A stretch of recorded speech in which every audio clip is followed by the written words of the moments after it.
বহুত ধন্যবাদ সকলোকে মোৰ এটা বৰ মন আছে সন্নিধি মই দেখিছোঁ এনেকৈ শ্ব'বিলাক মানুহ এনেকৈ বলীয়া হৈ থাকে মোৰ এখন শ্ব' চাবলৈ মন আছে দৰালিটোৰ হয় আগতীয়াকৈ জনাবি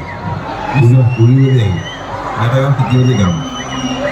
এতিয়া মই এটা গীত গাইছোঁ মোৰ সৌভাগ্য যে এই প্ৰজন্মই আমাৰ বুঢ়াকেইটা কেতিয়াও ডেকা বুলি ভাবি আছে যদি তাতকৈ মই বেছি ডেকা মনে এইটো বেলেগ কথা গতিকে সি এটা গীত সৰু কৰিছিলে বৰ ধুনীয়া ৰিচেণ্টলি গাইছিলোঁ আমি বহাগৰ বৰষুণ বিচাৰি বিচাৰি আমি গীতটো কৰিছিলোঁ শুনি চাওক কেনেকুৱা পায় আমি প্ৰথম একেলগে কৰিম ডাইলগ একেলগে কৰিব যি হ'ব